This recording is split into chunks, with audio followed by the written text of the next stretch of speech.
Estimado Arturo Huerta, pensador de izquierda, economista, le solicitamos de manera muy amable que nos hiciera un panorama de cómo entregará, a decir hasta el momento, cómo entregará el gobierno Andrés Manuel López Obrador la economía, cómo estará puesta para el proceso de sucesión que iniciará, bueno, que de hecho ya ha iniciado, pero iniciará ya formalmente el año entrante, a principios del año entrante. Arturo, ¿cómo ves la economía? Mira, pues muy mal, porque el primer trimestre de este 2023, el Producto Interno Bruto es similar al Producto Interno Bruto del primer trimestre de 2019. Es decir, no tenemos crecimiento en todo este periodo. Es un crecimiento raquítico. Si nosotros vemos el Producto Interno Bruto per cápita, o sea, por persona, es negativo. Y esto es consecuencia de las políticas económicas que ha venido instrumentando, donde se ha priorizado la austeridad fiscal, el no endeudamiento. El Banco de México trabaja con altas tasas de interés y festejan el peso fuerte. Este aumento de la tasa de interés en relación a la tasa de interés de Estados Unidos, pues atrae capitales.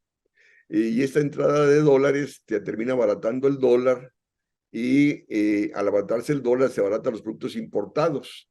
Entonces te baja la inflación con importaciones baratas que terminan desplazando la producción nacional. Entonces estas políticas de alta tasa de interés, peso fuerte y austeridad fiscal te actúan en detrimento del sector productivo. De ahí que el raquítico o el nulo crecimiento de la economía mexicana. Y luego también está el problema de que quien se favorece de esas políticas de alta tasa de interés y peso fuerte y austeridad fiscal es el sector financiero. Vemos que la banca gana lo que quiere y es disfuncional al crecimiento económico. Estamos en un contexto donde la tasa de interés está muy por arriba del crecimiento de la inflación, como ya se señaló, y está muy por arriba del crecimiento del ingreso nacional. Entonces, ¿cómo se va a pagar esa deuda en un contexto donde no crece el ingreso de las empresas y las familias? Entonces, los mismos datos detectan que está aumentando la cartera vencida, la insolvencia. Entonces, y luego también esta alta tasa de interés, la austeridad fiscal y el peso fuerte te afectan las finanzas públicas, está aumentando el costo del servicio de la deuda pública y también de la deuda de las empresas y familias, y ese peso fuerte te disminuye el valor de las exportaciones petroleras en términos de pesos. Entonces te afecta las finanzas de Pemex, te afecta las finanzas del gobierno federal. Y ese peso fuerte, decíamos, abarata importaciones, las importaciones crecen más que las exportaciones y tenemos déficit de comercio exterior. Entonces tienes por un lado déficit en las finanzas públicas, déficit en el sector externo y también déficit en las finanzas del sector privado. Entonces esto se traduce en mayor endeudamiento y te lleva a aumentar el riesgo país, porque el mismo capital financiero que viene al país se va a cuestionar cuál es la viabilidad de que me paguen esa alta tasa de interés que ofrece CETES en un contexto donde la economía mexicana no está creciendo, en un contexto donde ya no hay equilibrios macroeconómicos, es decir, se presentan déficit externo y déficit en las finanzas públicas y del sector privado. Entonces, este aumento del riesgo país, pues te va a frenar la entrada de capitales, te va a propiciar salida de capitales y adiós estabilidad del tipo de cambio y vamos a un contexto de inestabilidad y de crisis. Toda crisis en México ha sido antecedida del peso fuerte, ha sido antecedida de la alta tasa de interés y en ese escenario estamos. Tú que hasta, a ver, es que son preguntas que, pues no sé, no se trata de que tengas la bola de cristal, pero ¿hasta dónde tendremos este escenario de peso fuerte? O sea, ¿en qué momento crees que va a tener que ser insostenible el asunto del peso fuerte? Mira, la cuestión es de que esto está frenando la dinámica económica, está atentando sobre la capacidad de pago de la deuda y repito, estas ganancias de la banca van a desaparecer. De hecho, en el primer semestre de este año aumentaron en términos reales 20% las ganancias de la banca, pero el primer semestre del año pasado las ganancias fueron mayores y las ganancias también del semestre anterior, del 2011, fueron mayores. Entonces vamos en una tendencia decreciente y conforme vaya aumentando la cartera vencida, repito, las ganancias de la banca van a desaparecer y repito, aumentará la incertidumbre de la economía y en un contexto de incertidumbre dejará de entrar capitales. O sea, mucha gente está apostando al llamado nearshoring, esta relocalización de empresas transnacionales hacia el país para a partir de aquí exportar a Estados Unidos. Pero Estados Unidos tiene problemas, China no se diga, Europa también. Entonces hay una desaceleración de la economía mundial y el comercio internacional está cayendo más. El comercio internacional está cayendo más que el Producto Interno Bruto mundial. Entonces, ¿para quién van a vender esas empresas transnacionales que se van a ubicar en el país? Entonces, no tenemos condiciones ni de crecimiento hacia afuera, porque no somos competitivos y no tenemos condiciones de crecimiento hacia adentro por la austeridad fiscal, por la disminución de consumo, inversión pública y privada, y en ese escenario, repito, aumenta la incertidumbre y el capital dejará de venir. Y ese peso fuerte se ha mantenido por la entrada de capitales y por la no salida de capitales. Pero, repito, vendrá el cuestionamiento, ¿cómo me van a pagar esa alta tasa de interés en un contexto donde están aumentando el déficit fiscal, el déficit del sector externo y la economía no está creciendo y está aumentando la cartera vencida?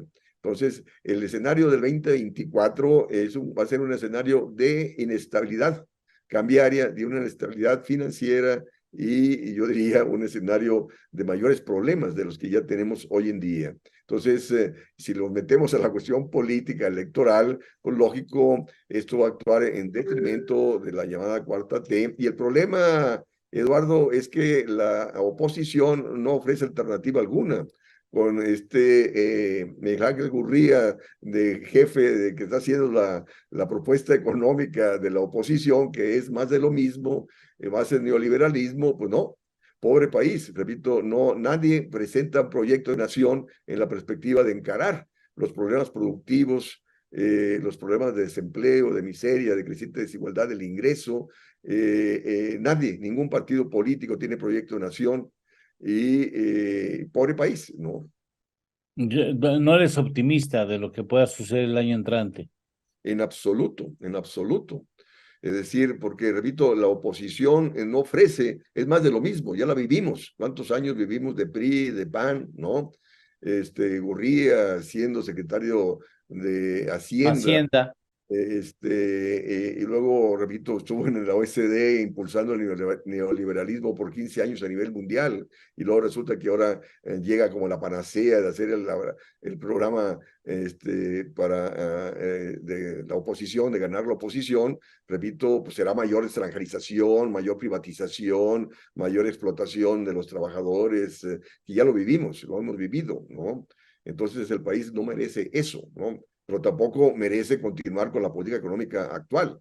Hay que dar un cambio de política económica, se requiere política industrial, se requiere política agrícola para ser autosuficientes en granos básicos, se requiere política de empleo, cosa que no tenemos. O sea, todos se han subordinado al modelo neoliberal. ¿Quién gana con las altas tasas de interés? Pues el sector financiero. ¿Quién gana con el peso fuerte? El sector financiero. ¿Quién gana con la austeridad fiscal? Pues el gran capital que pasa invertido en el gobierno deja de hacerlo. Entonces, no podemos seguir con estas políticas neoliberales, que por más que el gobierno dice que es antineoliberal, sigue con las políticas neoliberales para ser bien visto por el capital financiero y no está gobernando para las grandes mayorías del país, porque las políticas sociales no contrarrestan los problemas de miseria, de desigualdad que existen en el país, y no por nada sigue la violencia, la delincuencia a lo largo y ancho del país. ¿Qué valor le concedes en términos económicos? ¿Qué valor le concedes a la actual administración? Algo hizo bien, supongo. O sea, ¿qué articuló correctamente el gobierno de Andrés Manuel López Obrador? Mira, en términos económicos, es hacer pagar impuestos a los que no pagaban, ¿no? Ese ha sido un logro importante Y el otro, bueno, intentó hacer una reforma eléctrica, pero bueno, el Congreso se la frenó, porque desde mi perspectiva, los sectores estratégicos deben ser controlados por el Estado en favor del crecimiento económico y no deben ser privatizados, porque al ser privatizados se busca la ganancia y viene a recrudecer más los problemas del país. Oye, ¿le ves salvación a Pemex? Mira, está bien desde mi perspectiva que el gobierno lo esté apoyando, canalizando recursos a Pemex, pero resulta que hay que hacer fuertes reformas en Pemex. Sí, sí, Una sí. No, reforma, no ha tocado sí, el proceso interno, ¿eh? efectivamente, efectivamente. El pasivo laboral, ¿no?, rebasa los activos de Pemex, ¿no? Es decir, no puede seguir manteniendo esas jubilaciones privilegiadas a los trabajadores de Pemex, de la CFE, de Nacional Financiera, del Banco de México, de los miembros de la Suprema Corte de Justicia. No podemos tener jubilados de primera donde el 60% de los trabajadores no tiene opción de jubilación alguna, ¿no? Entonces, esas jubilaciones de Pemex han venido descapitalizando a dicha empresa desde hace Sí, décadas, ¿no? Yo estuve de asesor en la Cámara de Diputados del 2018 al 2021 y elaboré una iniciativa para poner un tope a las jubilaciones en el país, hasta sí. aquí salarios mínimos, y ni siquiera pasó a comisiones, ¿no? Esto, o sea, los consideran intocables al sindicato de Pemex, al sindicato de la CFE, etcétera. Pues no, primero está el país y no prebendas sindicales que están descapitalizando los sectores estratégicos del país. Oye, antes de agradecerte que estés aquí con nosotros, como siempre, enriqueciendo ese programa, me gustaría preguntarte, ¿cómo ves, a quién le ves más o mejores tamaños para conducir este país? A Claudia, la subimos para que no digan que estamos siendo parciales, a Claudia, a Beatriz o a Xóchitl. Mira, quien tiene mejores tablas, quien conoce mejor el país, es Beatriz Paredes. Lástima que es candidata del PRI. No, yo jamás votaría por el PRI. Pero si ella fuera independiente, yo votaría por Beatriz Paredes, porque la considero la más responsable, la que sí tiene proyecto de nación, tiene conocimiento del país y haría las cosas mejor que cualquier otro candidato de los que están siendo postulados. Claudia no, ¿verdad? No le das. No, la conozco y tiene un temperamento que Dios me libre, ¿no? Sí, y parece que no, pero esas cosas sí influyen de manera muy importante en la forma de gobernar, ¿verdad?